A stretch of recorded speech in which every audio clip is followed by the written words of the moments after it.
our senior band members. Our first senior, Christina Ashida. Christina is escorted by her parents, Satya and Solomon. Christina has been a member of the Key Club, Green Team, Future Business Leaders of America, marching, concert, and wind bands. After graduation, Christina plans to attend college and major in economics and minor in international relations or public health. Our next band member, Beatrice Arce. Beatrice is escorted by Suhey and Brooklyn. Beatrice has participated in marching band for 4 years, tech club, and forensics club. After graduation, Beatrice plans to pursue something in the culinary or forensics fields.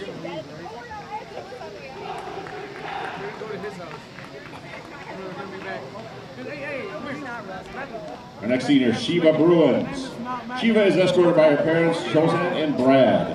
Shiva has participated in band, scholastic ball, and tennis for 4 years and cross country for 2 years. After graduation, Shiva plans to attend IVCC to become an EMT paramedic.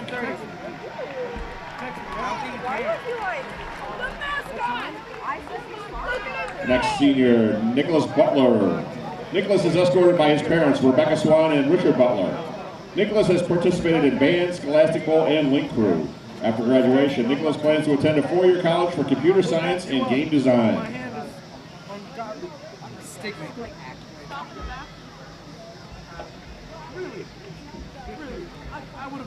Anya De La Luz. Anya is being escorted by her mother, Claudia Mozo. Anya has participated in cross-country, track, scholastic ball, link crew, band, key club, and I-8 band. Anya plans to attend a 4-year college after graduation.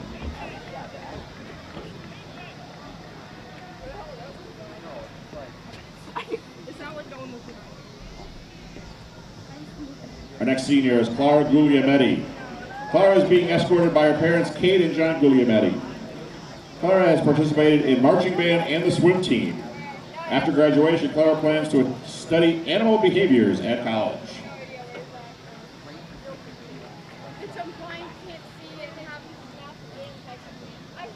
Our next senior, Carl Hicks and Samantha Hicks. Carl and Samantha are being escorted by their parents, Dawn and Justin. Carl has participated in marching band for 4 years and is a member of the senior board. After graduation, Carl plans to attend IVCC and then a 4-year college to get a degree in psychology. Samantha also participated in band. After graduation, Samantha plans to attend ISU and major in psychology.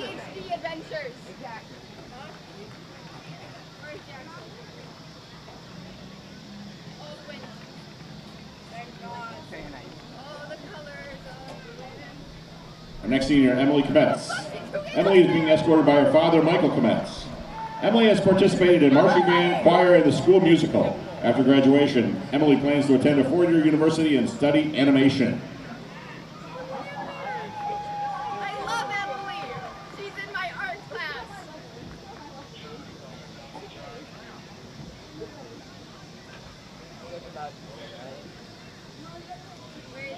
Our next senior, Chris Lowry. Chris is being escorted by parents Katie and David Lowry. Chris has participated in swimming, marching band, and jazz band. Chris's future plans are undecided at this time. That was a jump scare. Jump scare? Yeah, that's worse than ever. Ew. No. Hell no. Ew. No one's worse than ever. No one's worse than ever. Our next senior, Grace Miller. Grace is being escorted by her mother, Deanna Grove. Grace has participated in band and girls basketball for 4 years. She has also been involved in Renaissance, Senior Board, Student Council, and Link Crew. After graduation, Grace plans to attend a 4-year university and major in psychology.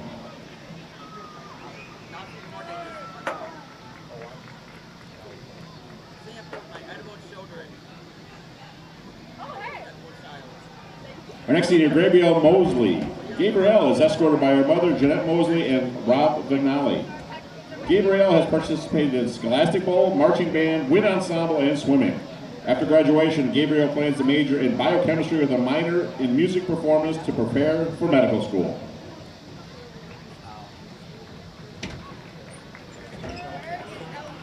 Our next senior, Brody Boss. Brody is being escorted by parents Jennifer Davenport and Michael Boss, and stepmother Tony Boss. Brody has participated in marching band, scholastic bowl, and tennis. After graduation, Brody plans to attend IBCC and then transfer to a four-year college. They're still creating bracelets. I can make them. Oh my god. Our next senior, Kanal Poussin. Kanal is being escorted by her parents, Kimberly and Gary. Kanal has participated in band, jazz band, and wind ensemble. After graduation, Kanal plans to study electrical engineering.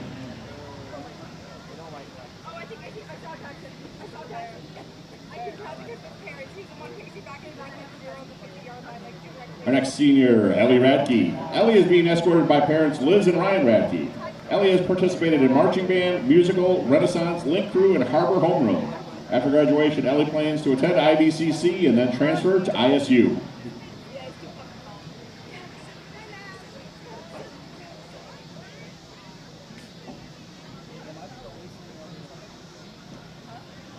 Our next senior, Kevin Ranke. Kevin is being escorted by his parents Lori and Roger Ranke. Kevin has participated in marching band, cross country, and track. After graduation, Kevin plans to attend IBCC and then transfer to a four-year college and major in biology.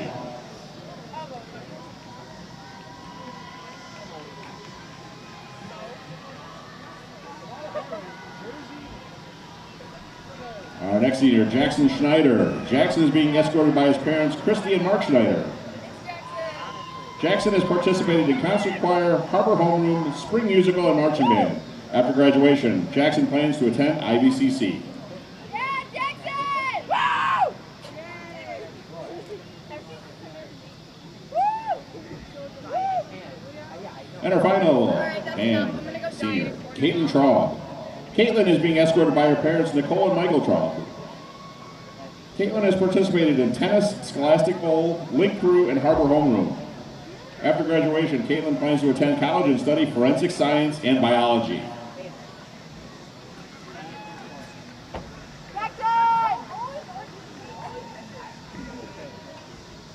Jackson!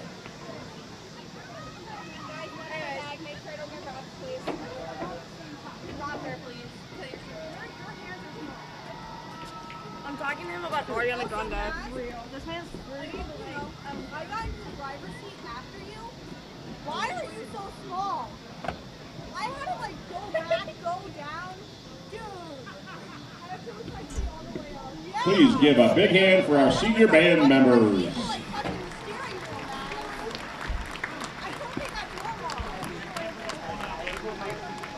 Our next group of seniors are the Cavaliers. Our first senior, Izzy Argybright. Izzy is being escorted by her parents, Shannon and Michael. Izzy has participated in Cavaliers, Link Crew, Harbor Homeroom, and Junior Senior Board. After graduation, Izzy plans to attend IBCC and transfer to a four-year college. I will catch you if you fall. That's what I'm here for. You're going to work this hard for us, I'll work hard for you. Our next senior, Tayden Ellen Hadrian Chase. Tayden is being escorted by her parents, Valerie and Larry. Tayden has participated in cheerleading, track, cross-country, choir, and Cavaliers.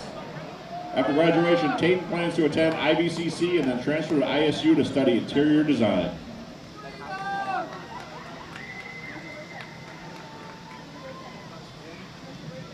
Our next senior, Haley Zeke. Haley is being escorted by her parents, Bonnie and Jeff Zeke. Haley has participated in Cavaliers, Junior Senior Board, Renaissance, Harbor Homeroom, and Link Crew. After school, Haley plans to attend a four-year university to become an occupational therapist.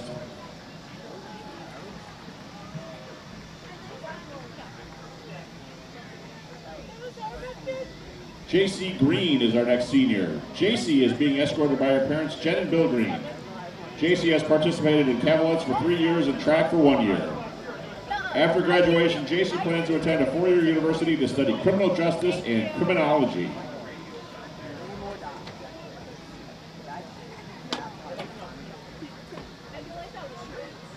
Our next senior, Hannah Hubinski.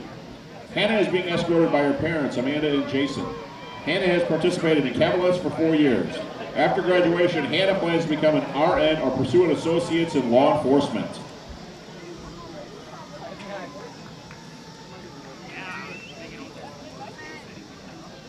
Next senior is Nora Meyer. Nora is being escorted by her parents, Brandy Anderson Meyer and Mike Meyer. Nora has participated in treble and concert choir, ILS, MEA district and state choirs, school musical, harbor homeroom, and junior senior board. After graduation, Noah plans to attend a four-year university and major in psychology.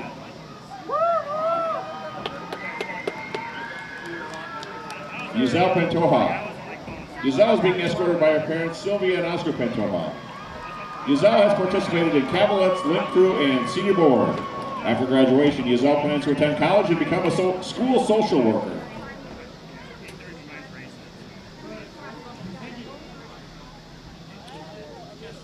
And our final senior Cavaliers, Maddie Schweikert. Maddie is being escorted by her parents, Lori and Joe Schweikert.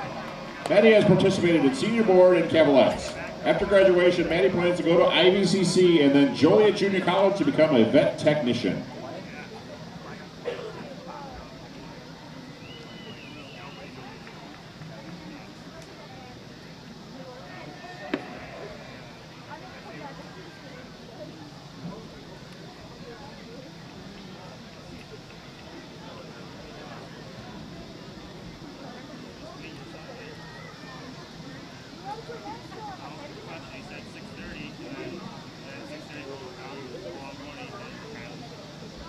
Please give a nice round of applause to our senior Cavaliers.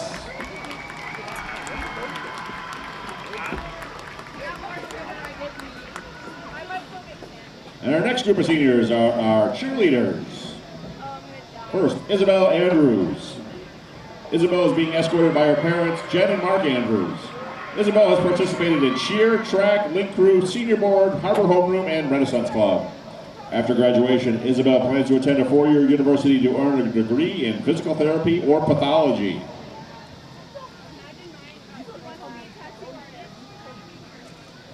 Megan Kreitz. Megan is escorted by her mom, Sandra, brother Nicholas, nephew August, and Cecilia Salina. Megan has participated in varsity cheerleading. After graduation, Megan plans to attend a four-year university to study pre-surgical nursing to be a neurosurgeon in the future.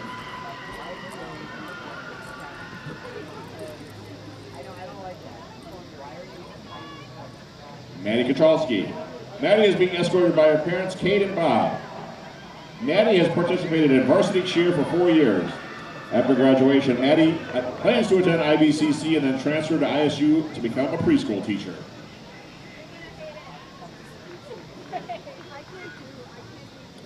Our final senior cheerleader, Elise O'Brien. Elise is being escorted by her mom, Bridget Lindgren, and her father, Mike O'Brien, as well as Jory O'Brien and Rob Lindgren. Elise has participated in Link Crew, varsity cheer, and harbor homeroom. After graduation, Elise plans to attend a four-year university to further her education.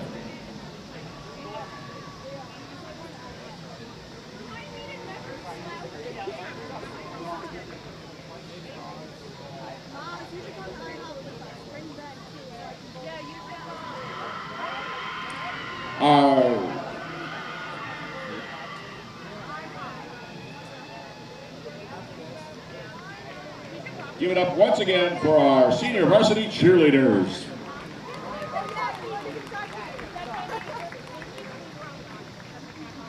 Our next group of seniors are our football players. Our first senior, Seth Adams. Seth is escorted by his parents, Kristen and Michael Adams. Seth has participated in basketball and baseball for 4 years, soccer for 3 years, and football for 2 years. He is a member of the Link Crew and Harbor Homeroom. After graduation, Seth plans to attend a 2 or 4 year college to play baseball and football and study exercise science. Aiden Anderson. Aiden is escorted by his parents, Nikki Anderson and Ty Anderson. Aiden has participated in football, Link Crew, and junior senior board during his time at LP. After graduation, Aiden plans to attend a 4 year college and pursue a degree in construction management.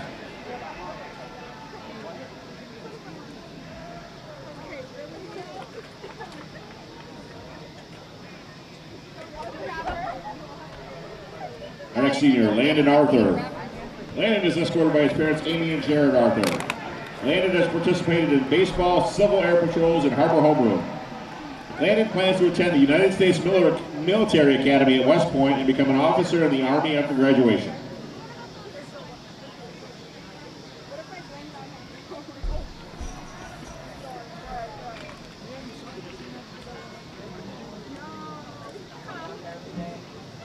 Our next senior, Brendan Boudreau. Brendan is escorted by his parents, Becky and Nathan Boudreau. Brendan has participated in football, basketball, and baseball for 4 years and cross country for 1 year. He is also a member of the Link Crew and Harbor Homeroom. Brendan's future plans are to attend college and play baseball and study criminal justice.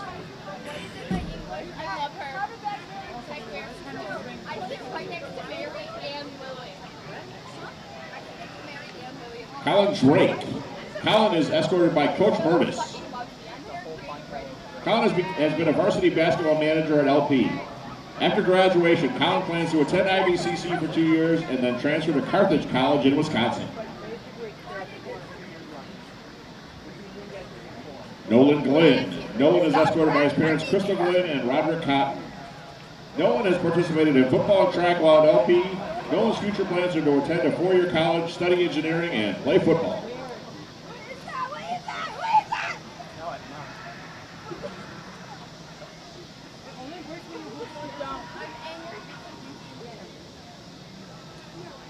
Our next player is Connor Kelly.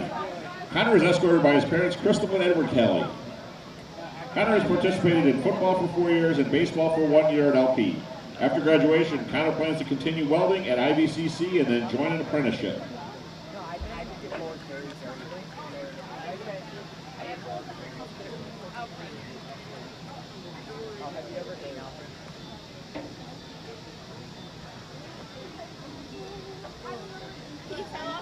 The next senior, Caleb Kennedy. Caleb is escorted by his mother, Amanda Gore, and father, Kevin Kennedy. Caleb has participated in football and track and plans to attend college after graduation and study sports marketing.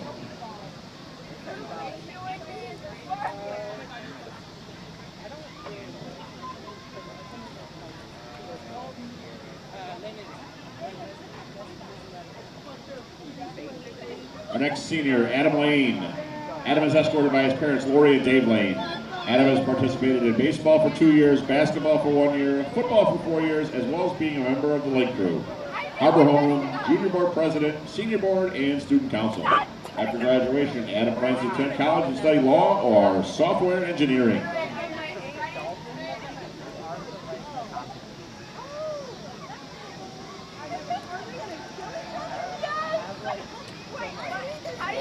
Next senior, Will Murtis. Will is escorted by his parents, Nikki and Tim Murtis. Will has participated in football for 4 years, basketball for 3 years, and track for 1 year. After graduation, Will plans to attend a 4-year university.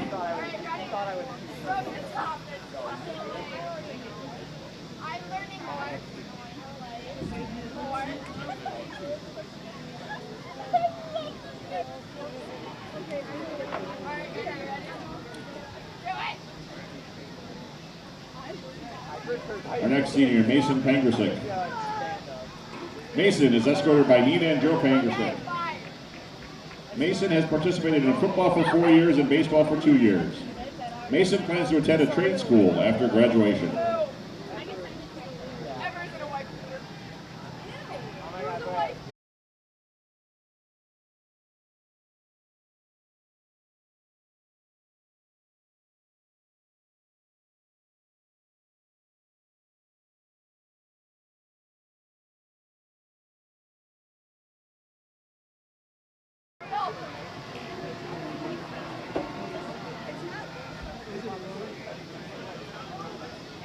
Our next senior, Landon Keelays. Landon is escorted by his parents, Violet and Dante Keelays. Landon has participated in football for 4 years and track for 2 years. After graduation, Landon plans to pursue a career in the trades.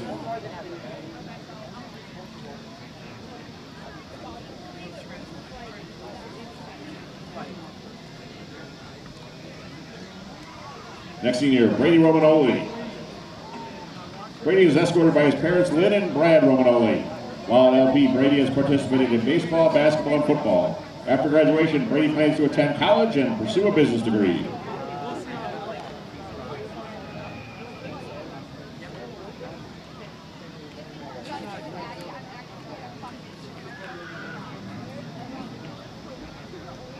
Our next senior, Josh Seneca.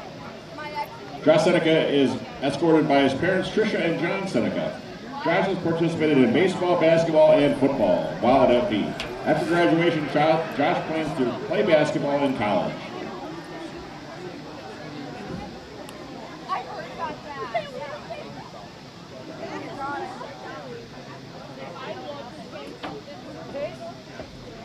Gage Wiskowski. Gage is escorted by his parents Donna and Dave Wiskowski. Gage has participated in football, wrestling, and basketball. After graduation, Gage plans to pursue a welding career or start his own business.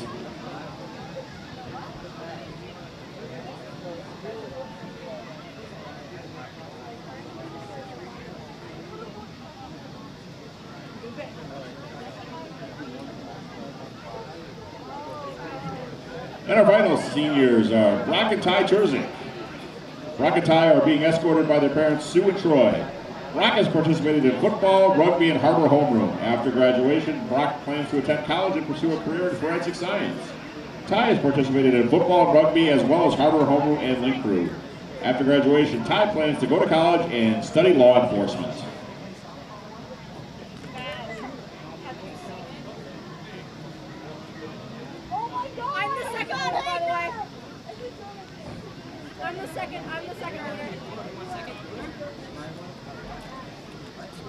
Once again, give it up for our senior football players.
Oh, I can wait.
action tonight at Mantino. And LP's opponent last week, United Township, has a game tomorrow at the Soul Bowl against Chicago Noble Muchin. So, winnable game for UT. It's better than the Loyola Academy game that they had in that slot a year ago. Yes, and if you're an LP fan, you now become a United Township fan. There's obviously you hope they win and get you as many playoff points exactly as you can. And Metamora is going to get you a decent amount of playoff points, although they're in a very tough Mid-Illini conference with the likes of Pekin or Washington's in there. There's some rivalries with Morton. Morton's always a solid team who LP played for a few years there to start the season. So Dunlap, I know, is always a pretty solid team. Yeah, Dunlap, Morton, Pekin, Washington, Canton, Limestone, and East Peoria. A lot of rivalry. Those teams have been playing each other for a long time, those schools. There's no love lost between a lot of those. It'll be an interesting game tonight. Dunlap is entertaining Rock Island. Okay. Yeah, Rocky's always tough.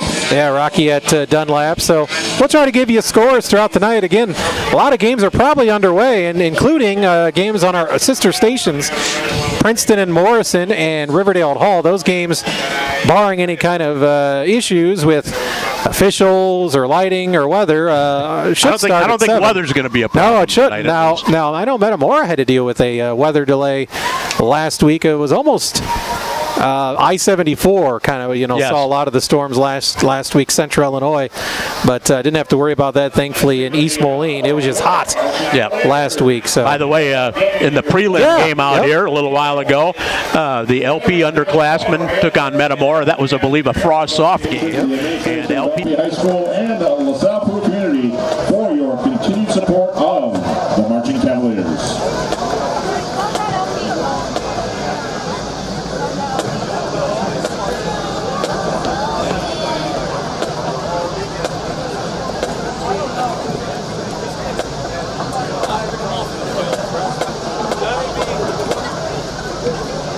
And now, get on your feet, clap, and sing along to your fight song, the Red and Greens.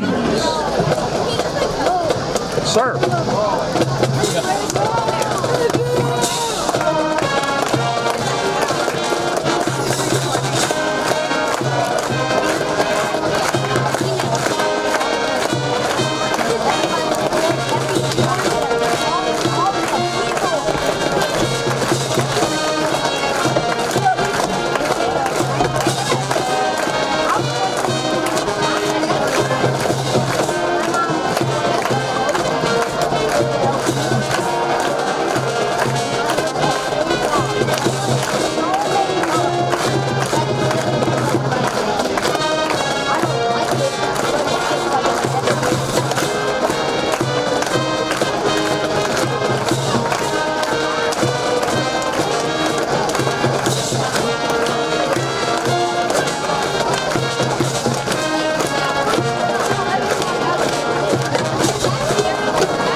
And now, please remain standing. Gentlemen, remove your caps for the playing of our national anthem.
Jeremy Stevens, assisted by educational staff member.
Yeah, thanks a lot to head coach Jose Medina with our coaches interview, and let's get a couple early scores. Scoreboard, for as long as we can remember, has been brought to you by the fine folks at Subway. Check out your local Subway in Spring Valley, Peru, LaSalle, Marseilles, Ottawa, and Oglesby. Well, you won't mind if I actually leave during the game and go get myself a sandwich. It's fairly nearby. It is very much nearby. That's okay. Yeah, as long as you're getting me one, I'll take a 6-inch meatball marinara. What are you, on a diet? Go for the 12-inch. Yeah, as you can see, I'm really trying to watch what I eat. Yeah, me too. For a sandwich made with freshly baked bread and fresh ingredients right in front of your eyes, Subway Eat Fresh. Early score after one, Mercer County leading St. Bede 6-0. And after one, Rick, I know it's just the first quarter, but Morrison up 6-0 over Princeton. Interesting. Wonder the last quarter that Princeton's been shut out that hasn't been a running clock second half quarter. Yeah, really. I mean, usually they're up on teams by 3 or 4 scores after one. It's a different team. I mean, it's a whole different look right now. And, as good as they are, they've still lost a lot. And, Morrison is a proud program, and I know they had some down years. Yeah. But who knows? Maybe the Mustangs are getting back to where they once were. Could be. I remember those knockdown, drag-out battles with him and Sterling Newman. Oh, yeah. A lot of time for supremacy in 2A and in the Three Rivers. So we'll see. We'll keep giving you updates. We'll look for a Hall score, too. The Red Devils taking on Riverdale. Obviously, Riverdale's an interesting story. They were one of the programs that didn't have varsity football last year, but thankfully, and good news for the folks at Riverdale, which is Port Byron outside the Quad Cities. Yep. Got enough kids to play football this year. I know they said last year that they thought it would only be a one-off thing. Good, it was a 1 year, and they thought that they would be back. So good to see that. So we'll give you some scores on those games throughout the night. We're about ready for our opening kickoff. Tonight's opening kickoff is brought to you by Eureka Savings Bank.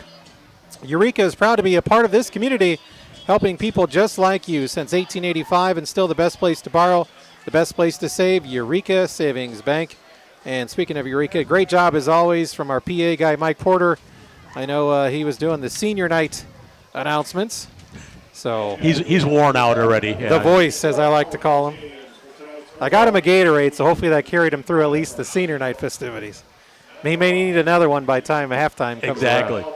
Hopefully he goes horse tonight, Rick, by screaming and yelling in the favor of LP. That would be good. We would love to not have much of a voice tomorrow, so we're hoping for a Cavalier big game tonight against the Redbirds. We're about ready to go here.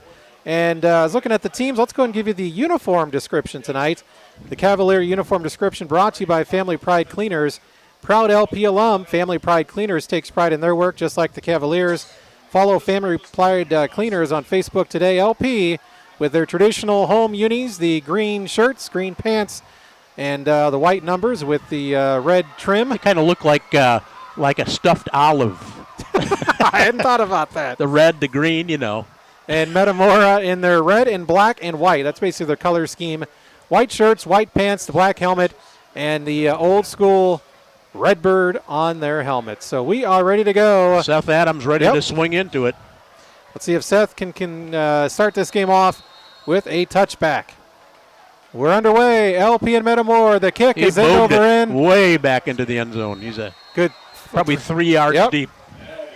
So, nice job by Seth Adams putting his foot into one. And our first look at the Metamora Redbirds offense. Again, this is a team that had to come from behind and beat a very good, we would think a very good Sterling team. You just base it on, obviously, track record. It was week one, but that was a heck of a matchup to have Metamora and Sterling. And in the first week of the season, yeah. An interesting matchup later in the year, Rick, where Sterling and Princeton will play each other. Interesting. To me, for Princeton, that's a no-lose situation because even if you do fall, you're still losing to a 5A school. Exactly. So here we go. Metamora, quarterback. Out of the eye. Yep. Not under center, though. And that's pretty much how most teams go these days. Off left tackle, pretty big hole. He's got a first down. That's about the 35-yard line. That was J. Dwan Cranford. He had a big hole, Rick, on the left side of that line, and a linebacker for LP had to bring him down. But 16-yard pickup. All the way out to the 36-yard line. So Metamora, first down and 10. Two receivers split to the right of their quarterback. He's got two backs in the backfield. And he's going to pass, throwing out to the flats, caught at the 37, looking for a block, turns it inside, tackled down about the 43-yard line by number 19 for the Cavaliers, Will Murtis. But it was completed for a nice gain of about 7 yards. Was that Frederick who caught that? I believe think you're it was right. Number 8, yep. Frederick. Yep. Mark Frederick. We'll have to watch for number 15, Kendrick Shaffrin. He's 6'5". Rick talked a lot about him in the pregame show. Now we see a bunch formation, bunching it up for Metamora. One receiver far left, but everybody else bunched up at the line of scrimmage. That's just a wing left, really, is what that formation is. And nope, he's going to throw over the middle, and it's caught at the 45, breaks his first tackle, spins down inside the LP 40. So Metamora coming out on fire. That's number 15, Kendrick Shaffrin. We talked about him. He was the only receiver, got one-on-one coverage. Yep, and 18-yard pickup on the play. Metamora. Another first down. Coming out big on this first possession offensively with the run and pass. Rick talked about they were very balanced last week. Now they have a three-receiver set. You can see Shaffrin to be the type of guy who you could get him on that little slant and have him take it to the house, too. He's got some size and some speed. LP's top cornerback is on Shaffrin, that being Caleb Kennedy. Plenty of time to pass out in the flat, caught, turns the corner 35. Stepped out of bounds at about the 33. The quarterback is a sophomore, Stephen Petrie. And it was caught out of the backfield. Was that Wes McNeil with the catch? I think you're right. Number 4. And he had a gain of about 6. Rick mentioned he stepped out at the LP 32-yard line, so second down and 4. So Metamora just picking up chunk yardage on each play so far in this opening drive. From the left hash mark, the Redbirds come out second and 4 at the 32. Clock stopped at 10:23 to go in this first quarter. Running back turns the corner, 30, 25. Going to be pushed out of bounds by Caleb Kennedy at about the 26. Should be enough for a first down. He needed 4. Yep. and got 6 on that carry. That was number 1, Jadwan Cranford. And they're using everybody right now. Looked like a counter play to where everybody was going left. had it stacked up on the inside. And then he give Cranford credit. He saw that and went the other way around right end and got a 6-yard gain. 1st and 10, Metamora at the LP 26-yard line. Opening drive of the night. The Redbirds on the move. Their sophomore quarterback is going to pass. Looking left, throwing high and caught, spinning inside the 20 down to the 15. That was Avery Grebner, the coach's son. Gain of, see where they actually mark him out of bounds. About the LP 11, maybe 12, the 12. Yeah, gain of almost 14 on that play. So their quarterback is perfect throwing the ball tonight so far. He was tackled out of bounds again. 9:45 to go. Just like that, Metamora is in the Edward Jones, Derek Brayton red zone. 4th first down already for Metamora. One back in the backfield behind their quarterback Petrie. Not the easiest numbers to read. They are not. Metamora. Yeah. Hand off straight up the middle. That's number 1. He gets inside the 10. Cranford again. Down about the 9. Give him 3 yards on the carry. Went right into a big pile of Cavalier defenders. 2nd down and 6. Metamora can get a first down here. Yeah, good news there, huh?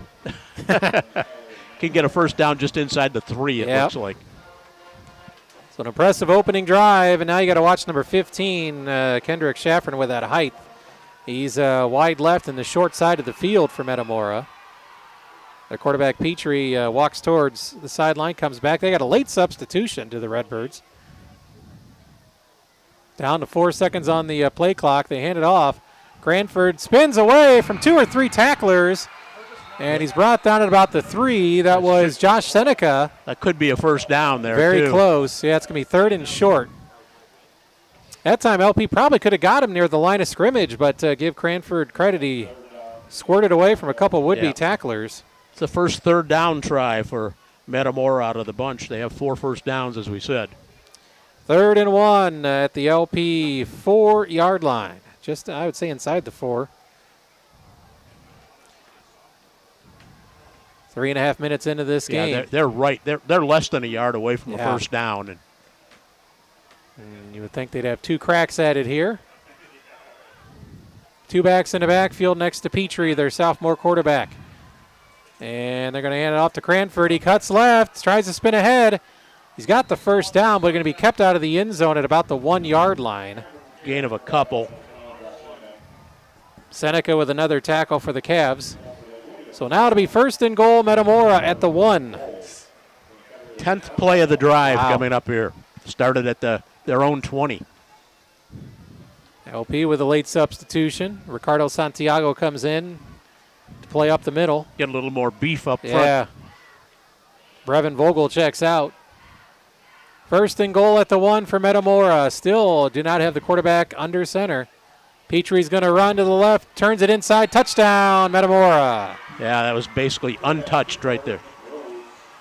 That was actually Nick Rhodes. Nick Rhodes. Nick Rhodes, number 10, is the quarterback. Nick Rhodes. So he's in from a yard away. So Nick Rhodes with a 1-yard run. He did a lot through the air, and he finishes off the drive, a 1-yard touchdown run. 7:34 here of this first quarter. Metamora on the board first, 6-0, with the PAT pending. And Rick mentioned they got a pretty good kicker as well. Sopko, the kicker. Oh, they're going to go for 2. They're going for 2. Rhodes going to keep it and plow his way in there. Yep. So Metamora sending a bit of a message early, going for 2. Yeah. As Rhodes kept it. Just power football right there in that 2-point conversion. 7:34 to go. We'll keep it right here. It's 8-0, Metamora on LP. So Metamora draws first blood. The Cavaliers got out in front of United Township last week, but the Cavaliers will get the ball now in this new-look offense. Again, LP Frosh sophomores with a 16-8 win over Metamora tonight. That was pretty impressive, though. 10 plays, 80 yards, averaging 8 yards a play. That's not good if you're LP. St. Bede has tied their game up 6-6 in the second quarter with Mercer County. At the end of one, Kewanee 14-0 over Erie Prophetstown. At the end of one, Orion leading Mendota by a score of 22-0. That's a tough start for Mendota, getting Morrison and then Rock Ridge right out of the gate. Yeah. So here we go, back deep for the Cavaliers is Cordell Wheatley, number 4. He's at about his 5-yard line.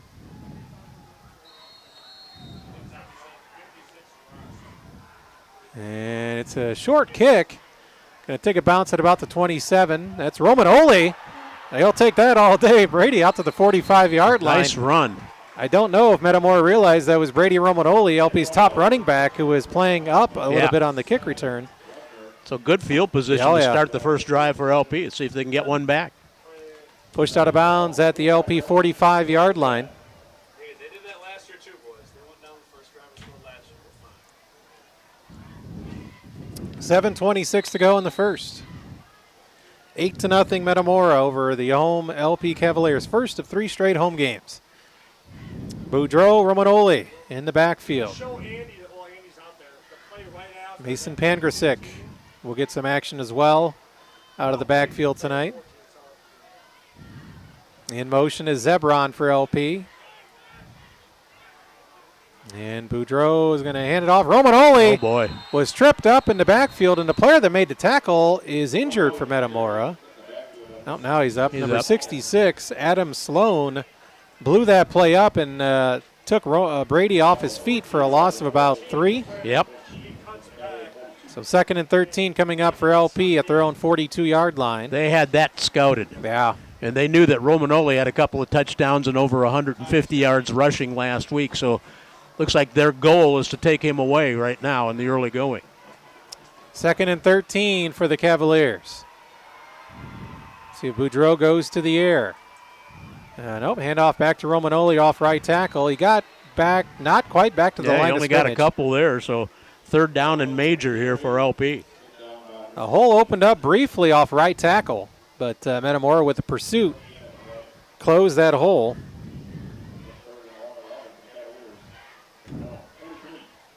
That's actually 3rd and 12 right there. We'll say it's a long 11, right? Yeah.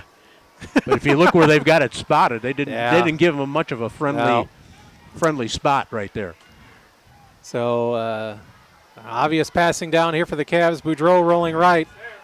Brennan throwing, has a man, caught. But he's going to be about a yard or 2 short. It was caught by Mikey Hartman. But as Rick mentioned, Metamora hit him immediately, knocked him out of bounds. It's going to be about a yard short. An interesting call here early on for LP. I think you got to go for it. I do too.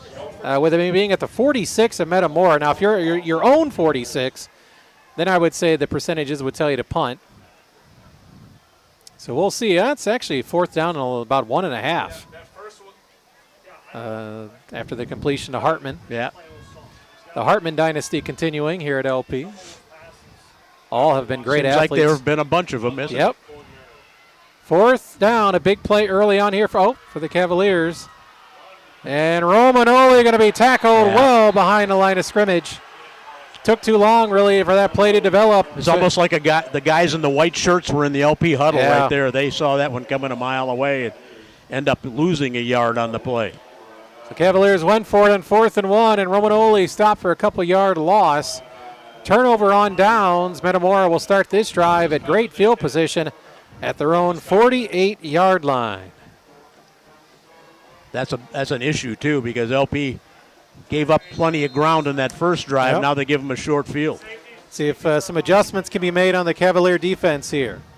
Rhodes, the quarterback. And Nick Rhodes, a senior. One back in the backfield, and they're going to pass. Looking deep, up for grabs, and way out of bounds. Rhodes just kind of unloaded that as he had a man right in his face as he dropped back to pass. Good pressure by LP. Floated out of bounds in the Metamora sideline on the west side of the field here. 2nd down and 10 coming up. 5:10 to go in the first. Metamora up 8-0, and they have the ball back after their defense came up with a 4th down stop. Rhodes back in the shotgun. He's got 2 receivers to his left. And they're going to run it right up the middle, and down inside the 50 was the ball carrier, number 4, McNeil. Gage Swiskowski for LP made the tackle, but a gain of about 5. Yeah, long long 5, almost 6, yeah. So it'll be 3rd down and a long 4, short 5 for Metamora at the Cavalier 47-yard line. I think Metamora is looking at this as 4-down territory here. They're 1 out of 1 on 3rd tries so far. See if LP can force them here in a 4th down attempt. And we got a timeout by the Metamora Redbirds head coach Jared Grebner. I think the play clock was down pretty low. Yeah, we got the play clock here at Howard Fellows Stadium. There was not one last week at the Soul Bowl. And sometimes it's not required by any means. No, but it sure is nice to have. It is nice to have, yeah. Look for some more scores here. Again, early on, Princeton was down, and St. Bede came back to tie their game against Mercer County. Streeter and Ottawa just getting ready to get underway. Morrison leads Princeton second quarter, 13-7. Interesting. Yep. See if we can get a Mendota update. The end of the first quarter, again, Orion 21-0 over Mendota. I think I misspoke and said Rock Ridge, but Orion's no chopped liver either. No. The Chargers are always a very good program.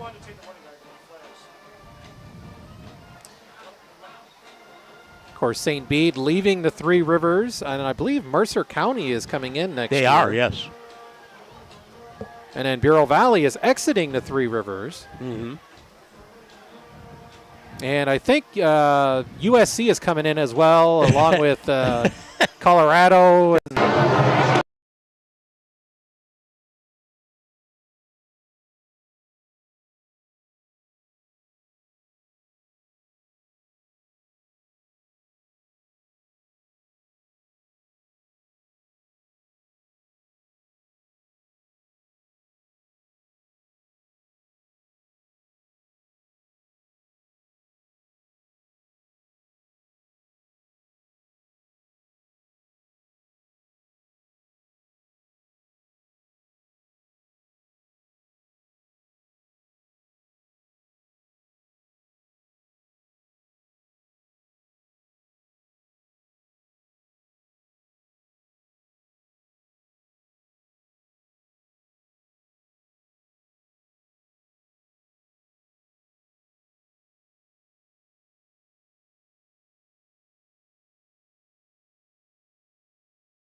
They just posted on the news the next day. Oh, we see us in the stand.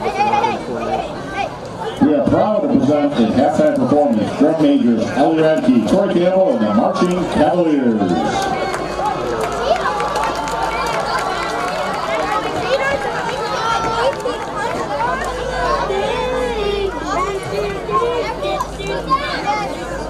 Let me get my position.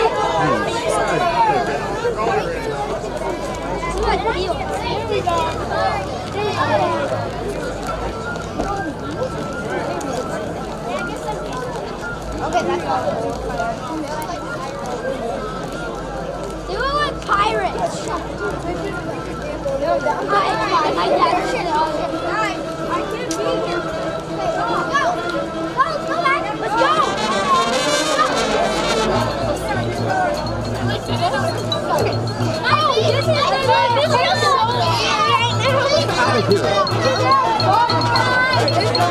Those are fake guns. I don't like to do that. These are fake. Those are fake guns. Did you guys see my uncle? That is awesome. Even some of the cheerleaders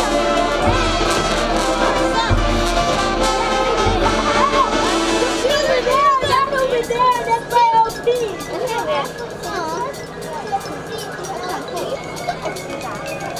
What time is it?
Because they're playing Elsa! Yeah, this is a pretty little Elsa song! Well, what's Skip though? What's my team? This is Elsa song! Here's a band!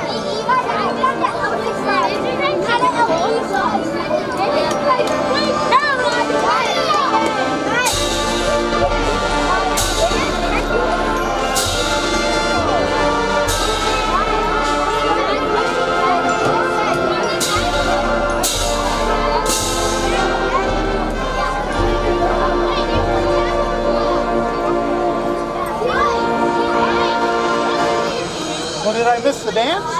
Yeah. No, you didn't. The song's gonna go on yet. It's going to go on a little bit? We need better songs. We need a song from the speaker. Oh, you need better songs. Yeah. These songs, they're played pretty. You know what JJ is? I don't know who JJ is. I still don't know who he is. What do you look like? You? No? Her? Yes, God, yeah. Yeah.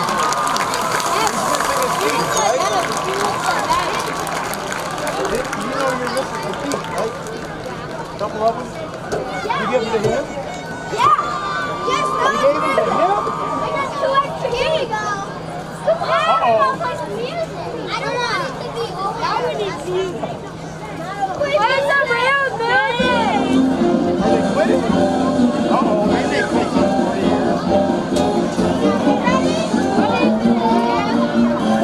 Please welcome to the field in time-honored tradition at LaSalle, Peru, our very own Cavaliers.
Jeremy Aiken and Rick Sipovic back here at Howard Fellows Stadium. We continue with the locker room halftime show. The Cavaliers down 30-6 to Metamora.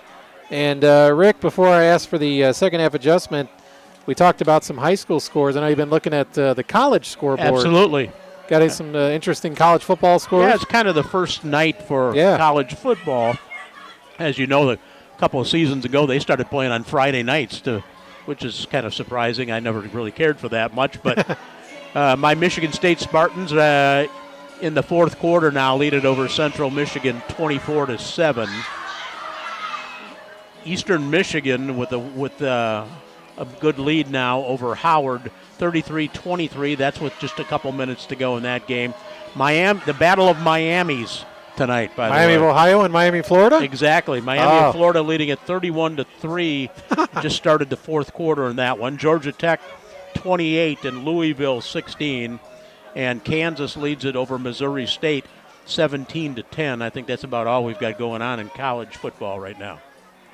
They had to have played each other just to have some fun. Why else would Miami of Ohio end up playing Miami of Florida? And, well, you know, sometimes those former 1AA or whatever they call it now, but what they call it, championship series now or whatever it is, they do it for the money, quite honestly, because they'll go to one of these, big payout, these majors. They'll make almost their entire annual budget by playing one game and getting their brains beat in by somebody. Sometimes, and then every now and again, one of these teams will sneak up and win. Obviously, the most famous one was at that time. Remember, Appalachian State was 1AA and went into the Big House and won. I know my Salukis went in and won at Northwestern. A couple years ago, and that's the best case scenario where you get a big payout and you win a football game. Yeah, exactly. But so Miami of Florida and Miami of Ohio. So that game is kind of turning out the way you would think. Yes. With the Hurricanes beating Miami of Ohio. So U of I tomorrow against Toledo, and of course Northwestern. A lot of eyes will be on them with everything that happened in the offseason with the Wildcats. I got a funny feeling it's not going to be a good year for Northwestern at all. Take the controversial matters away, and it's still they weren't very good last year, and they're not much better. Let's do our second half adjustment. It's brought to you by Gergovich Family Chiropractic. Everyone needs a chiropractor on their healthcare team. Search Gergovich Family Chiropractic to see all the ways having a chiropractor on your team can help lead you to a healthy lifestyle. Rick, what do you think, LP? Like I said, I want to focus just to get back into this game. First off, what do you think the Cavaliers need to do to get back in this one? Well, I think what they should have done at halftime has been drawn two numbers on the board in their locker room, number 10 and number 1, and then maybe penciled in number 15, because those are the guys that have done all the damage in this game for Metamora. Nick Rhodes, their quarterback, has thrown for 88 yards. He's rushed for 38 more. He's contributed a couple of touchdowns. Cranford, the running back, has 11 carries, 126 yards in the first half, and has just been like a water bug out there. Just really, really tough to get your hands around. He has a 51-yard touchdown run. And then Kendrick Shaffron, I think he just draws so much attention that sometimes some of the other guys get open in that backfield, and they're able to throw the ball because of him. Yeah. But that's what I look at. If you can somehow corral those three numbers, or at least limit them a little bit, you've got a half a chance. But things will have to go almost 100% right for LP here in the second half to pull this one out. No doubt about it. Thanks a lot. That is our Gergovich Family Chiropractic second half adjustment. We're going to take our final break. We'll come back with second half action on 103.9 WLPO after this.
Jeremy Aiken and Rick Sibovic back. Opening kickoff returned out to about the 30, and a quarterback keeper by Brendan Boudreau goes for about 6 on a first down play for the Cavaliers. Brendan dropped back to pass, but quickly decided to tuck it and run.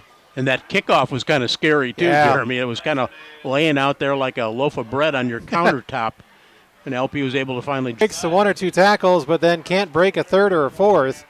And Brady gets stuffed again. No gain on the play. Boy, for they Romanoli. have just had his number all night. Yep, they've taken him out tonight. They probably saw the film last week, and Romanoli had his way with United Township, but Metamora had taken him out. And really, they pretty much said, you know, LP's going to have to beat us with Boudreau throwing the football and running it. He's been fairly successful, a lot more successful than Brady has been. Boudreau under pressure, brought down, sacked inside the 30. They brought the ranch that time. Yep. Ends up losing about 5 on the play. Ty Dykes, number 52, a linebacker, tripped him up, and Boudreau went down to the turf. So LP with a quick 3 and out to start the second half.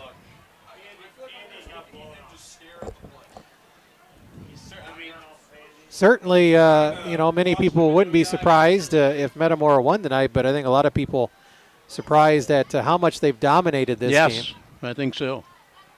Seth Adams with the punt. Takes a big bounce. And LP will down it at about the 32-yard line of Metamora. Danny Beavers gets the down on the play. It's first down and 10 for Metamora. 39-yard punt, no return. Now, the Redbirds have not had to punt the ball tonight. Have they done it? I'm trying to think. They did punt once right at the end of the half. That's right at the end of the half. 30-6, Metamora over LP. Redbirds have spread it around offensively. See if the Cavaliers defense can get a stop. It's been tough to do against this Metamora offense. And they hand it off up the middle, 35-yard line, out to about the 37.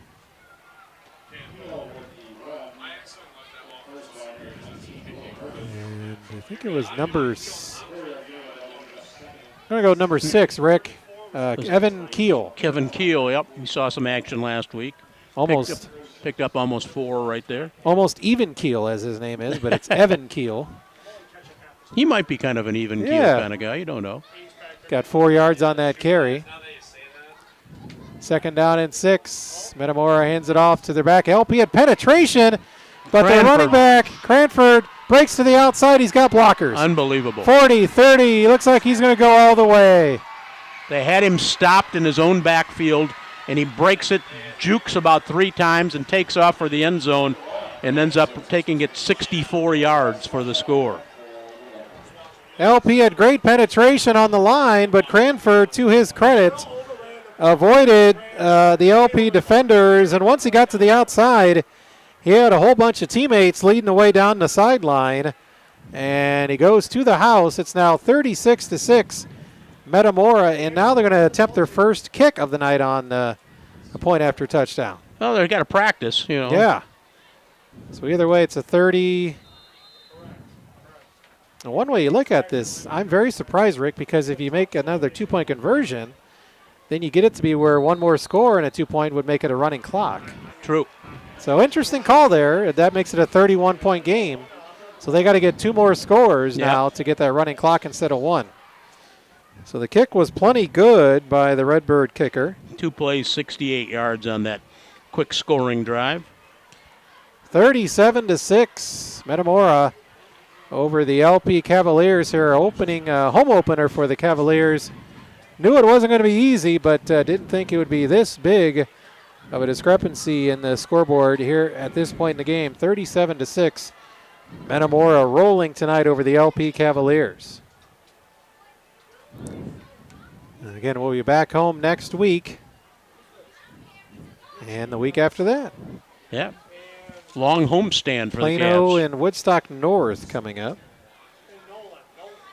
Then I don't think they've got after the 3 in a row here, I think the next one is Canelan pretty much later in the season. Yeah, first time in a while, though, LP's had 5 home and 4 away. It seems like for the last 4 or 5 seasons, they've had 4 road and 5 road and 4 home games. I take that back. The next home game after that would be Ottawa at homecoming. Yeah, week 7. They have a 2-game road swing with Morris and Woodstock. Woodstock's definitely a trip.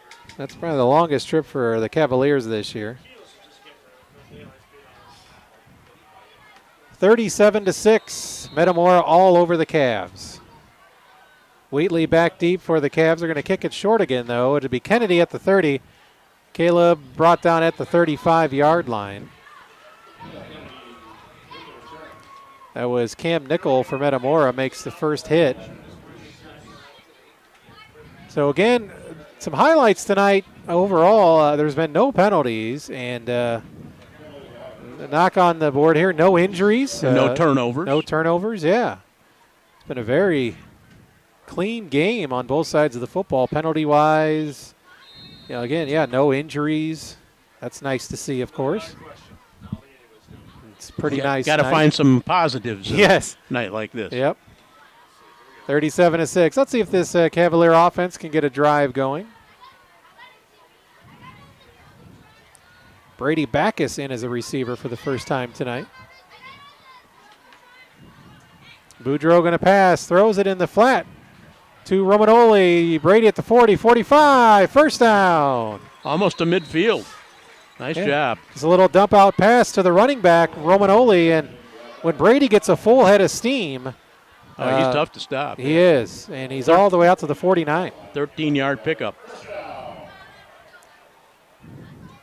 He's tackled inbounds, so the clock continues to run. The Cavaliers near midfield. 1st and 10 for LP. Looks like 3 receivers. Wheatley, kind of a split back.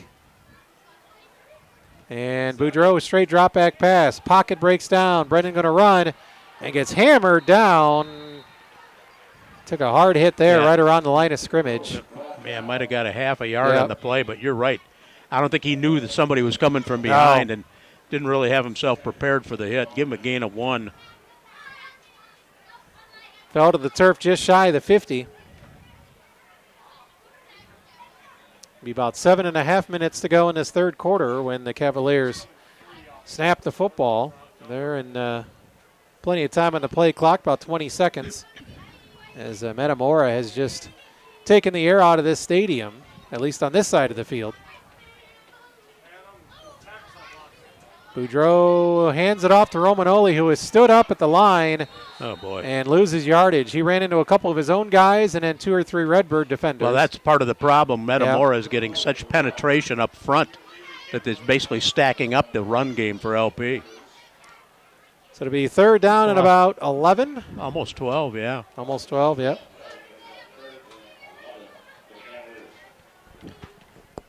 So the Cavaliers trying to convert a 3rd and long. LP just 2 out of 6 on 3rd down tries.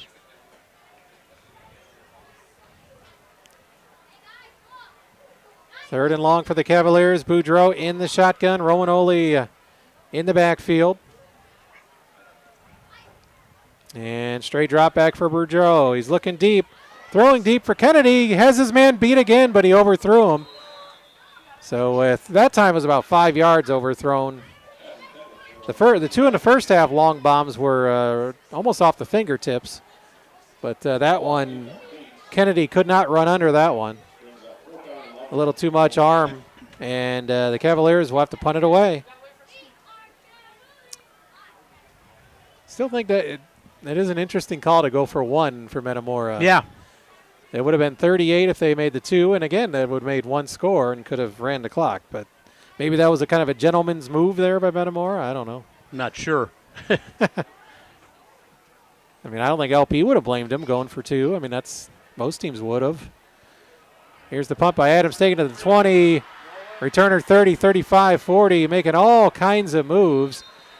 Was the Redbird punt returner out to about the 43-yard line. 34-yard kick by Adams. No, and I think that was, guess who? Cranford, no wonder, on the punt return. Of course. Yeah, number 1. He's only a sophomore. Oh, my. 5'9", 190. Project him out a couple years from now, huh? Get him up to about 210, 220 maybe as well. I don't think I'd do anything. No, you know. He's pretty good. But I'm sure he'll put on some more muscle, though. And 205, we'll settle for that. Not sure if LP will play Metamora next year. This is the 3rd year of a 3-year contract. And do we now have our, no, it's a timeout. Timeout by LP, I think. Right after a punt. They have not enough players on the field? Or? Yep. Because the play had stopped and LP had to use a timeout. 37-6 with about 6.5 minutes to go in the 3rd. The Cavaliers trailing big to Metamora. Check another Subway scoreboard update here.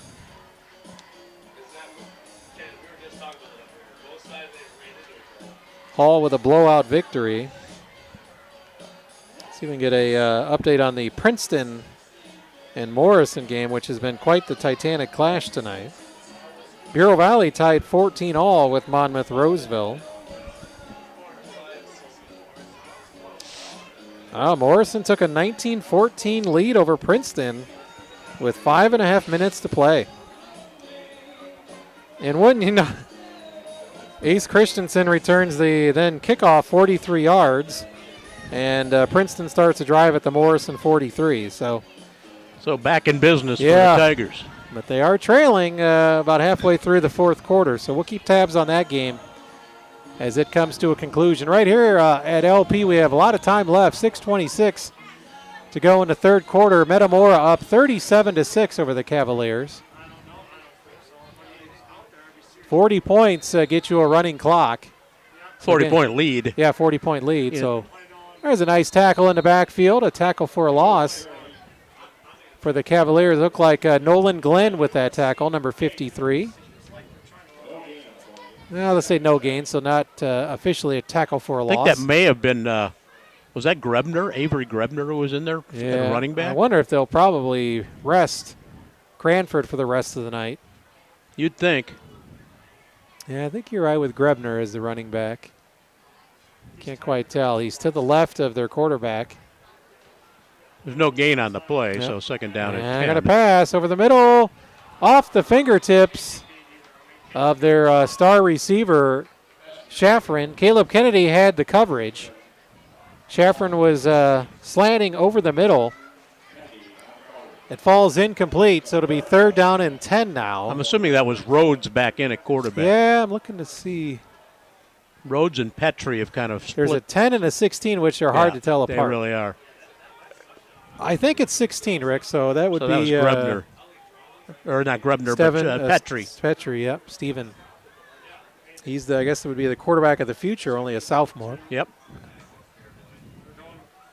And he hands it off, and he is back in the game is Cranford. He was taken out around midfield, and the Cavalier defender made the tackle a little slow to get up, but he's okay. It's going to be 4th and about 3 coming up. Looked like that was Will Murtis with the tackle for the Cavaliers. Maybe they're trying to get Cranford 200 yards. He's now have 13 carries, 197. So now we're looking at a 4th and 3 for Metamora. They're going to go for it at the LP 49.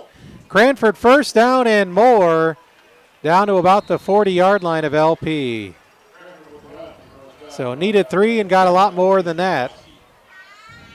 See if Cranford gets a break. Now he's looking towards the sideline.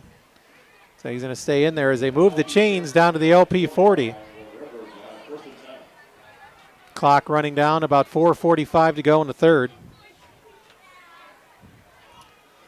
Metamora has dominated this one, and it's a 37-6 lead. Taking their time coming out of the huddle now. Still 20 seconds left on the play clock. Probably too early still just to, I mean, they could drain it down to 1 every time. They're taking their time. Yep. They'll snap it. He's going to pass over the middle. Looking and caught. Nope, incomplete. He couldn't hold on to it. That was number 7, Grebner. He had it at one point but could not finish the catch off as he went to the turf.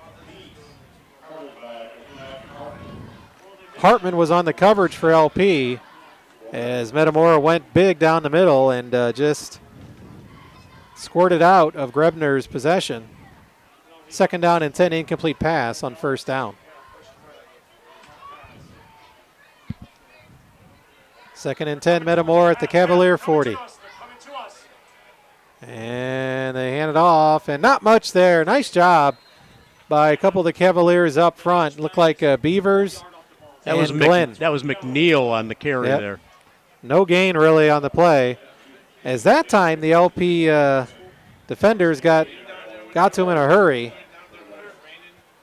with Glenn and Beavers, 52 and 53, making the tackle. 3rd and 10, Metamora, as they're just trying to chew up some clock here and move to 2-0 on the season. Ball's at the Cavalier 40. 3 receivers set for Metamora. 3rd and long for the Redbirds. And whistles blow. Delay game. So we do have a penalty. Unless they took a timeout. Nope. Delay a game. Yep. The back first judge. Penalty of the night. Wow. So if you had delay a game as being the first penalty of the night, you win that parlay, that prop bet. And if you thought correctly predicted the first penalty would not come until the 3rd quarter. You have also won your prop bet. How about that? Those would be pretty long odds, you would think. Yep. And both these teams have played solid football when it comes to. Oh, now we got an LP after a penalty calls timeout. Wow, that's their 2nd timeout. And it's Metamora really whose backs are against the wall as far as 3rd and long, 3rd and 15. So LP will talk it over and huddle up. We'll keep it right here. 37-6, Metamora over LP. LP did win the freshman-sophomore game, 16-8. And we'll check in on that Princeton-Morrison game again. Princeton still trying to drive, trailing late. If you want to get home in time, Hawaii and Stanford don't kick off until 10 o'clock our time. For the bettors out there, that's the game you call when you're chasing it late at night. You know, there's one more game to bet on in case you maybe had a bad day. Or on the other side, if you had a great day, you're like, oh, why not? Let's try to see one more if I'm still hot. And that good old late was like, what do you say, the 11 o'clock Central kickoff? Or 10 o'clock Central? Yep. Hawaii and Stanford. In Hawaii. So what time would that be Hawaii? Like, are they 6 hours? They're 5 or 6 hours. I think they're 5 hours difference than us. Yeah, so 6 hours. I know. So it's like a 5 o'clock kickout. England is 6 hours. Yes. I watch a lot of Premier League, so I'm familiar with the 6 hour difference across the pond. So LP uses their 2nd timeout of this 2nd half, leaves them with 1. Metamora has all 3 of their timeouts. And the Redbirds coming out 3rd and 15. And quarterback going to throw deep again. Has a man, has to come back for it, and it's intercepted. That's why you don't throw when you're up there that much. That's Hartman at the 15. And a flag behind the play. There might be a block in the back. Yep. But LP will keep the football. Yeah, the throw was short. And Hartman settled under it and made the interception. Now some of his return, though, will come back. Probably a block in the back. Let's see. Just don't quite understand why you would throw the ball up 31 on a 3rd and 15 when everybody knows you're going to throw the ball. Hall final 46-6 over Riverdale. Ottawa rolling over Streeter 34-0. And that's a little surprising there too. Streeter had a big first game. Well, they scored like 77 points. East Peoria, I think they played, and so that'd be a big bounce back win for Ottawa. They lost their first game against Plano, so they will get a mark off from LP. But the Cavaliers will take over, or will have the football after the interception. And by the way, that turnover caused by LP, proudly sponsored by Beck's. Keep your car turning over with fuel from Beck's in Peru or LaSalle, and if you're hungry, at which I am, try delicious Godfather's Pizza from Beck's in downtown LaSalle. Maybe they have some turnovers. They probably do too, yeah. So a 15-yard walk-off is the first penalty against LaSalle, Peru. But so all of a sudden, football back. All of a sudden we have a few penalties now. Hopefully these officials don't get penalty happy all of a sudden. It's been a well-officiated game. Nothing really not much to bark about on either side. Oh, they got a backup quarterback in the game, and the first snap, Justice Bird is in now, number 8, and the snap, he kind of tipped it up. I don't think he meant to do that anyway, but it'll go down as a big loss as Bird is tackled inside the 20 at about the 17-yard line. So a loss of, let's say 5-yard loss. So perhaps Boudreaux's night is over with. Come back and play next week. There was some talk about, because last season, Rick, Boudreaux got some action at receiver towards the end of the year and was very good. So there was talk about maybe that being the case and Justice Bird being the quarterback. Some chatter around the community for LP. So we'll see what Justice can do here in this third quarter. He's going to pass, rolling right. Bird throwing, and he had a guy. Overthrew him a little bit. Adrian Arzola got behind a couple Redbird defenders. That was a nice arm by Bird as he was rolling right and threw a bullet. Got too much under it, actually. And it falls incomplete, so it'll be 3rd and 15 for the Cavaliers now. Cavs just 2 out of 7 on thirds tonight. And they're getting some guys, some action here that Arzola in there on offense. Made a nice play earlier in the night on special teams. So Bird in and a quarterback for the Cavaliers. 2:11 as the clock stops with the incomplete pass. 2 receivers to the left of Bird. And we got their backup running back as well with Walter Hagee in the backfield. Bird in trouble, and he's going to run with it and gets knocked down at about the 15-yard line. So it's going to be a couple yards loss. Another quarterback sack for Metamora. And that tackle for Metamora was made by number 26, Cam Nickel. So the Cavaliers will be 3 and out and have to punt it back away. Adams will be standing at just in his own end zone. As any kind of a comeback has been thwarted here in this third quarter by Metamora. They've put the clamps down on LP. Adams, a booming punt. Wow. And he was in his own end zone, takes a bounce, and it's still rolling down inside the 30. Wow, what a big punt by Seth Adams. And a mark it, Rick, at about the 28. 63-yard punt. So a beautiful punt by Seth Adams, who flips the field around there. And the Redbirds will take over 1st and 10 at their own 28-yard line. 1:14 to go. You got to think there'll be a heavy dose of some run plays here. The Cavaliers on offense and defense with a lot of fresh faces in there, but still some of their starters on defense. I still see Medina and Seneca out there. Nolan Glenn on the line as well. Looks like 16 is the quarterback, so we'll go Petrie for Metamora. That's my guess. Yeah, I think Rhodes is probably done for the evening. Evan Keel is the running back. And Keel gets the football. And he's wrapped up by big old Josh Seneca. He just picked him up, and threw him down like a sack of potatoes. So we know Josh can play basketball and football. That time he looked like he could wrestle. That was a takedown right there. Yeah, loss of almost 2 on the play. The late Terry Funk would have been proud of that one, Rick. Lost him recently. Late, great Terry Funk. That's right. And Metamora, wholesale changes for the Redbirds, a line change. Look at that. Literally every player on the field switching out. And they better hurry. There's 10 seconds on the play clock. And there's still one player to – oh, boy. 3, not that this penalty would be that big of a deal for They got it Metamora. off. And a positive gain up the middle. I think that was McNeil, number 4. Okay, Wes McNeil out past the 30.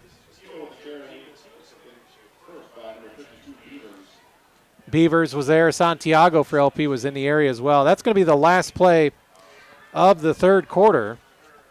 Metamora, the only score in that quarter, a 64-yard touchdown run. So 12 minutes to play here. It's all Metamora over the LP Cavaliers. 37-6. Metamora over LP. 12 minutes to go on your home for LP Cavalier football. 103.9 WLPO.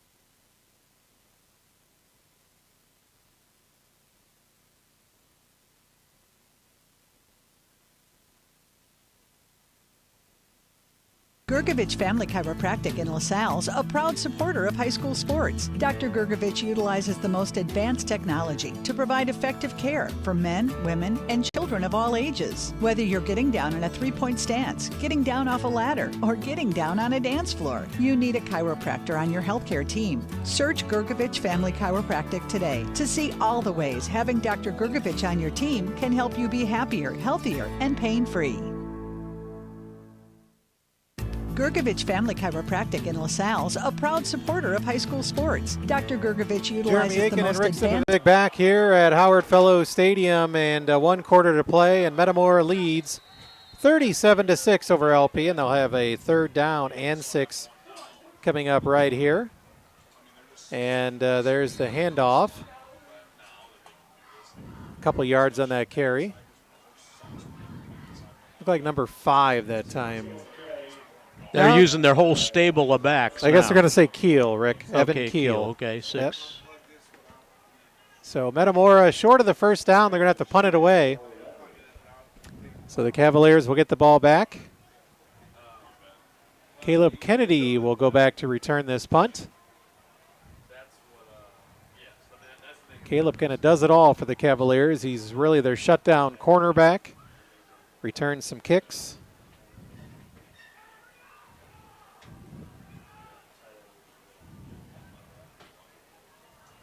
And there's that left foot punt. Takes another. Pretty short. Yeah, Metamora bounce though. And still rolling down inside the LP 20, down about the 18-yard line. Even the bounces are really going Metamora's way tonight on the punts. 36-yard punt. So the Cavaliers will have the ball, 10:55 to go in the game. 1st and 10 at their own 18-yard line. As they're kind of just playing this one out. It's kind of had that feel for a while now. It has. Once LP, didn't come out of the second half locker room and put up a quick score, it just kind of turned into a game where it seemed like it was inevitable. That drive by Metamora right before halftime. Yeah. When they scored with about 4 minutes to go in the first half, kind of took the wind out of everybody's sails. And let's see what we got going on here. Timeout. I don't know if it's a timeout or a water break. Yeah, maybe they're giving them a little break. We'll take a quick break as well. We'll be back in about 30 seconds. We'll take a little water break ourselves. 37-6, Metamora LP back in seconds.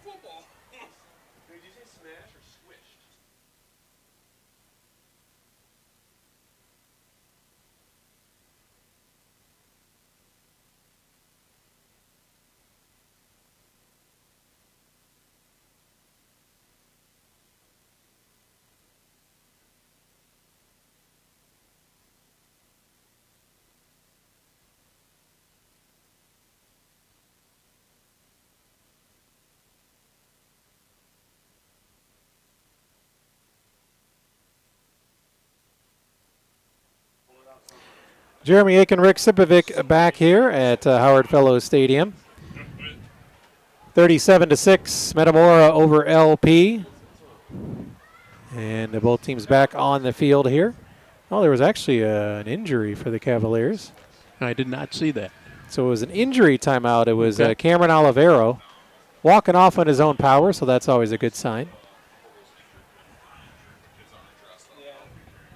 So here we go. First down for the Cavaliers. Backup quarterback Justice Bird in there for LP. Almost broke that one. Yeah, Bird kept it, and yeah, he got up. And would have almost, like Rick said, he saw a lot of green in front of him, but he was brought down for no gain. He had one guy to beat, and he got him by a shoelace. No gain for Bird on the carry. Second down and 10 LP. 37-6 Metamora. It's been that score since just about 3 minutes into the third quarter. LP even taking quite a bit of time before they snap the ball. We're down to 10 seconds on the play clock.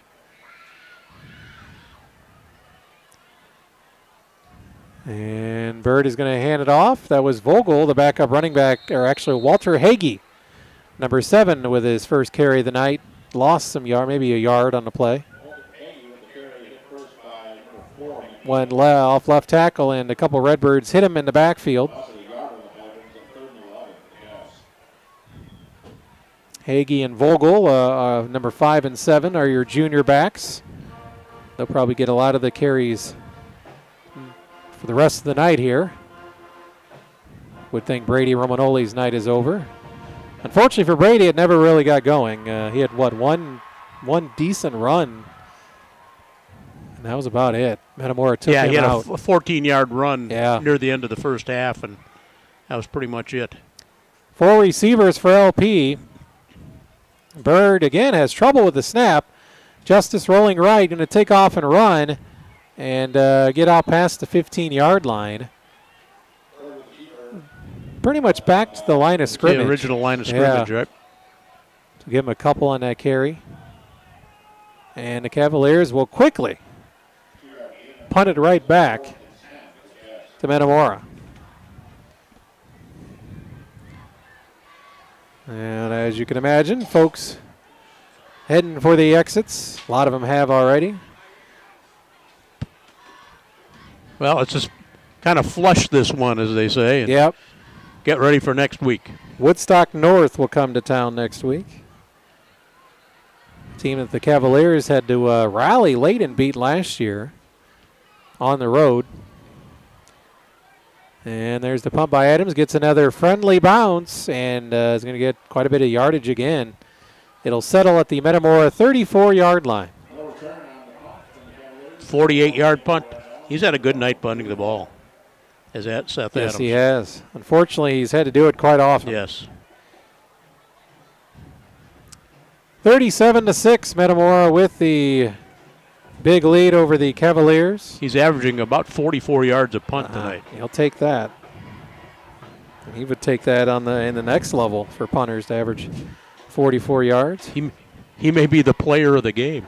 Yeah, well, we're going to talk about that. We'll have a First State Bank player of the game, and I think we know our drive of the game already, Rick. I think that we could figure that one out. Well, maybe LP can get another one in before this game's over. That'd be we'll good. See. They may get one more possession at most. You got to think Metamora is going to take a lot of this clock. Oh, they snap it over the quarterback's head, and Danny Beavers will get there to touch the quarterback, but Petrie did the right thing and just fell on the football. It was an errant snap over his head. That's a big loss. Big loss. Holy cow. The line of scrimmage was what, the 34? Yep. And it's going to be spotted the 22. At the 22, so a 12-yard loss on the play. He may have a backup center in there now, if you're at Metamora, perhaps. One turnover in this game, and that was a Mikey Hartman interception for the Cavs. You know, you see most of the high school teams now running out of the shotgun. Yep. And that's the danger of when you go deep into the bench. Your second or third string center is probably not used to snapping it like that, and he almost snapped it over his head again. Yeah. Petrie is able to get it and tuck it down and get a couple yards, but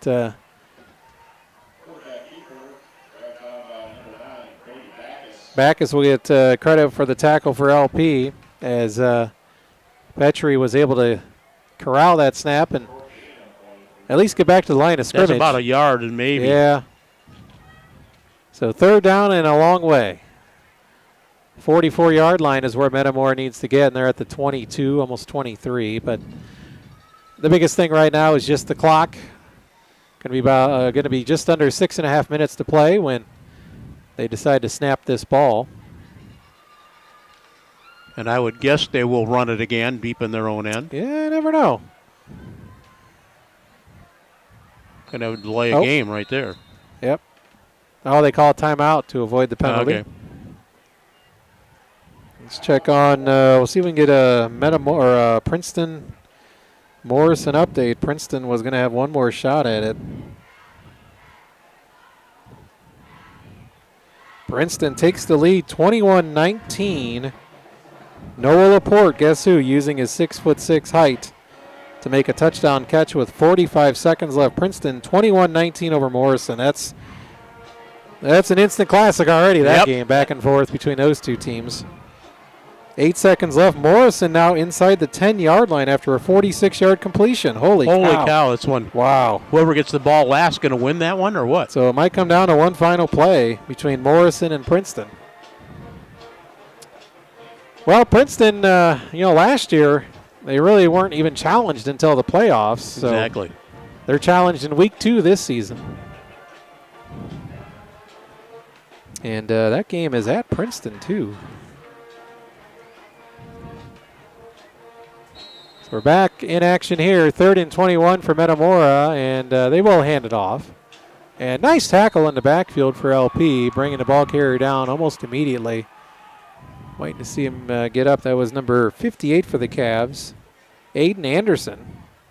Didn't quite see the ball carrier. There's a loss of 1 on the play. Anderson made a nice tackle. And Metamora now will punt it away. But the clock continues to run now, under 6 minutes to go. Wow, Morrison must have scored. 22-21 final. Morrison punched it in. Wow. That's got to be considered an upset. Yep. Princeton had moved up to number 1 this week in the rankings. They were jockeying for position with Byron. And here's the punt for Metamora. It's on the short side and will stay in play and actually get another Redbird bounce down to the LP 49-yard line. So the Cavaliers will indeed get another possession here tonight. Just a 29-yard punt.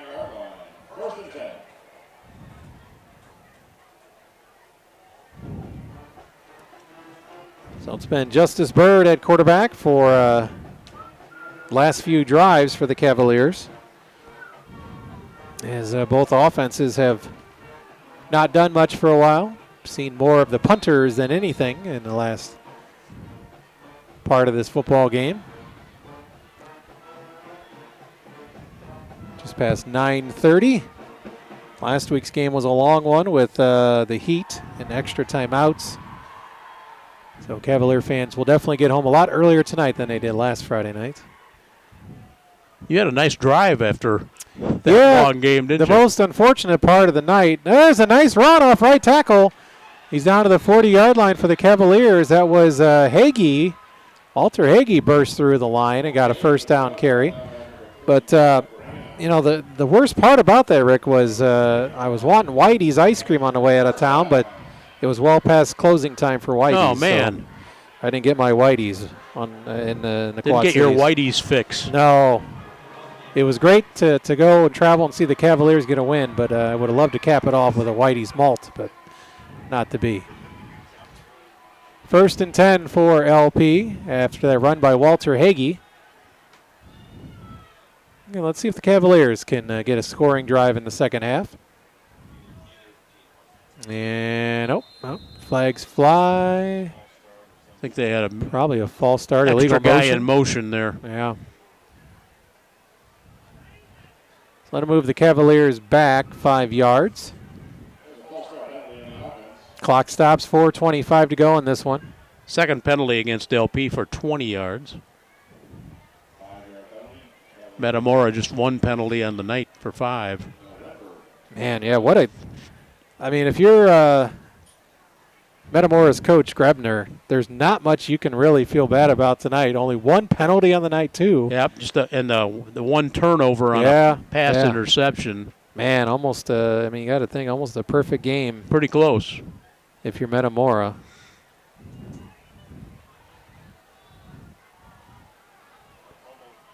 And ball's on the turf. Do you see who fumbled it there? It was Hagee, but it looked like the Cavaliers recovered.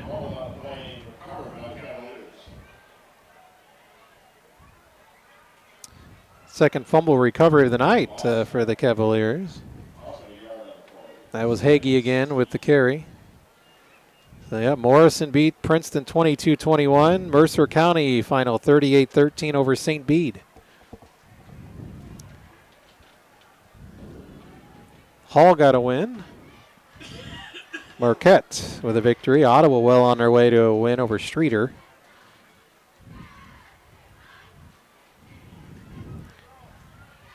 Down to 3 minutes to go in this ball game. Bird hands it off to Hagee, and Walter trying to push the pile, and the ball comes came out loose late, again. but it was already marked down. As forward progress had stopped. But if you're Hagee, you'll probably have a coach tell you gotta hold on to the football. Cover that ball up in a pile like that. He's talking to his coach. 2 hands, 2 straight plays. 46-yard line at Metamora. So 3rd down coming up here. See if Cavaliers go ahead and go to the air.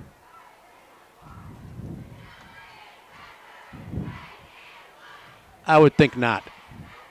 I think they will just run it 2 more times and let Metamora have the football back. Be about 2 minutes left in the ball game when the Cavaliers snap this one. Arzola and Pasavasic are the receiver. Oh, we're going to have a timeout taken by LP. So that's their final timeout of the night with 2:05 to go. Coach Jose Medina takes the timeout. 3rd and 16 for the Cavs. Getting back home next week against Woodstock North. Tomorrow morning, John Small will have all the scores and highlights. John will find scores from everywhere. Yes, he will. Yes, he will. He has a knack for that. He's been doing it a long time. Rod will be in the house, too. So Rod and John Small tomorrow morning on WLPO. Marengo defeated Woodstock tonight by a score of 17-14. And we'll see Woodstock later in the year. And Wheaton St. Francis defeated Sterling 35-14. Wow. So I guess that's not quite over with yet, but close to the end. So the Golden Warriors in unfamiliar territory, 0-2. starting 0-2. Now, granted, they've played 2 good teams, Metamora, and I could only assume that Wheaton St. Francis is probably pretty good. I know they have a good volleyball program, that's for sure. LP found out that one year, and they ran into them in the title game. A friend of ours, Ty Jacks, is the athletic director at Sterling, an LP product. Love always doing games there, Rick, but it was always a tough place to play for LP, whether it was basketball or football. But, man, what a great venue, whether it's Musgrove or Roscoe Stadium. That one was Justice Bird, just kept it, and really got back to line of scrimmage. That's it.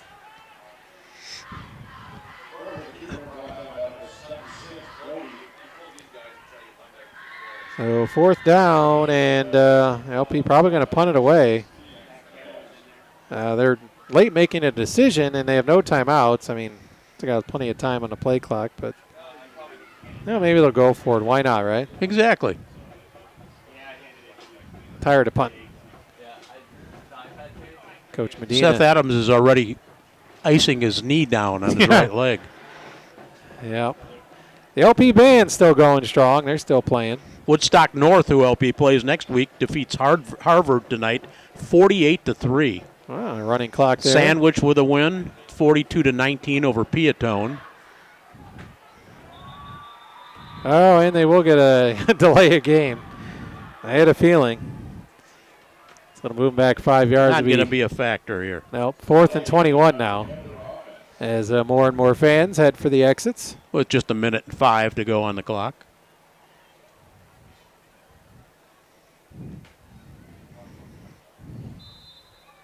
And we're back in action after that 5-yard mark off.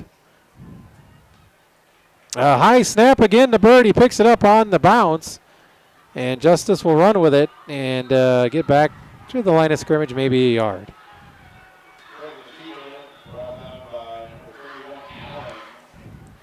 So that will do it for LP's offense, as Metamora will just take a knee. They may have to take a knee twice. But that'll be your final score of 37-6.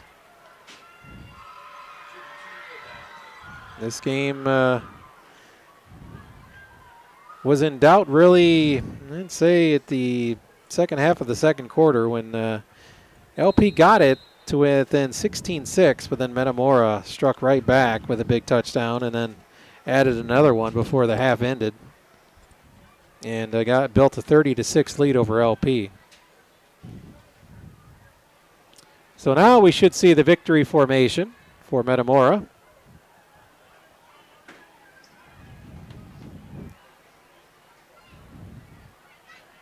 And Petrie will take the knee, and looks like he'll have to do one more time. There's about 9 seconds difference. 1 kneel down, 2 kneel downs. Yep. Actually, that looks like number 8, Mark Frederick, might be in it. Third string quarterback. Yep. Huh?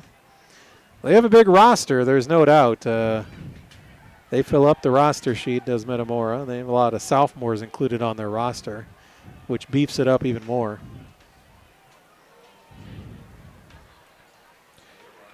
So one more knee, and this one will be officially in the books. LP will fall to 1-1.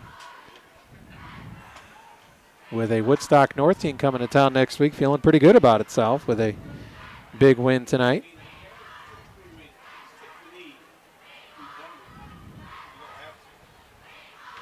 Looks like they don't even have to take a knee. They're going to let this run out. I think somebody did some messing around with the clock there. So that'll be it. Nobody's going to say anything. It's 37-6. Metamora beats LP for the 3rd straight year. So the Cavaliers are now 1-1 on this young season. We'll come back with some final numbers after this. LP falls 37-6 to Metamora on 103.9 WLPO. Gergovich Family Chiropractic in LaSalle's a proud supporter of high school sports. Dr. Gergovich utilizes the most advanced technology to provide effective care for men, women, and children of all ages. Whether you're getting down in a 3-point stance, getting down off a ladder, or getting down on a dance floor, you need a chiropractor on your healthcare team. Search Gergovich Family Chiropractic today to see all the ways having Dr. Gergovich on your team can help you be happier, healthier, and pain-free.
Jeremy Aiken, Rick Sipovic here closing things up. LP falls in a big way, 37-6 to Metamora.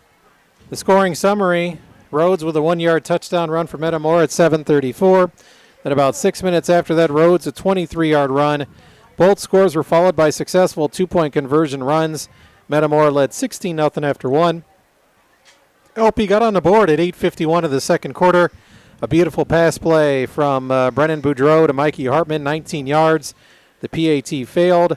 Metamora then got two more scores before the break, a 51-yard touchdown run by Cranford and a Petrie, a 1-yard touchdown run. And Metamora led at the half 30-6. LP's really one shot at trying to get back into the game was getting the football to start the second half, but they quickly went 3 and out. And Metamora added one more score at 8:49. Cranford, their stud running back, with a 64-yard run. The PAT was good, and Metamora wins 37-6. One turnover in the game, and that was caused by LP Mikey Hartman with an interception for the Cavs. So they fall to 1-1. Metamora improves to 2-0. Now for some final individual stats and team stats, here's my partner Rick Sipovic. First downs in the night, Metamora with 14, LaSalle Peru with only 7. Penalty yardage not a factor in this one. LP 3 penalties for 25. Metamora 1 penalty for just 5 yards. As far as total offense is concerned, LP just totally anemic on the night. Only 13 yards total offense in the second half. 88 yards in total for offense for LaSalle Peru. They had 32 on the ground and 56 in the air. Probably the one bright spot of the night, Seth Adams averaged just under 44 yards a punt on 6 punts. For Metamora, their big story was Jadwan Cranford, who ended up with 14 carries, 201 yards. He had a couple of touchdowns as well. Their quarterback, Nick Rhodes, had a nice ball game as well, 6 rushes, 38. He also was 6 out of 7 upstairs for 88 yards, 339 yards total offense for the Metamora Redbirds on the evening. So they far outpaced the Cavaliers offensively in this night. So there you go. The Cavaliers fall 37-6 to Metamora. When we come back, we'll have our Bill Walsh drive of the game and our First State Bank player of the game. Cavaliers fall to the Redbirds of Metamora 37-6. Post-game show continues after this.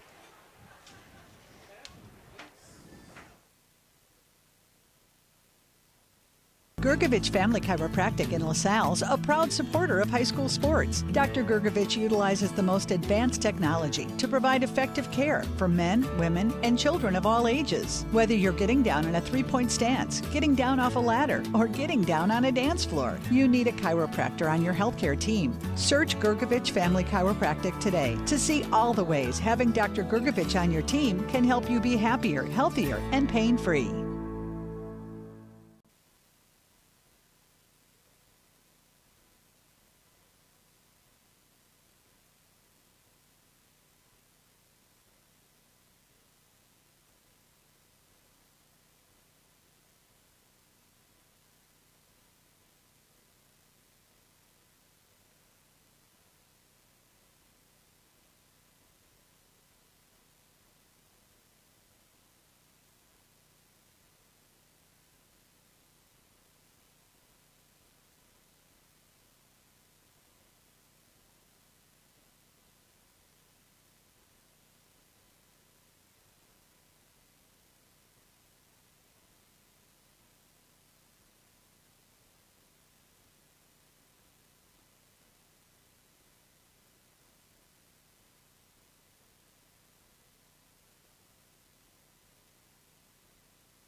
It'll be Rod and John Small in the house tomorrow on WLPO, and Rod and Tom will be back on Tuesday, because, of course, Monday is the Labor Day holiday.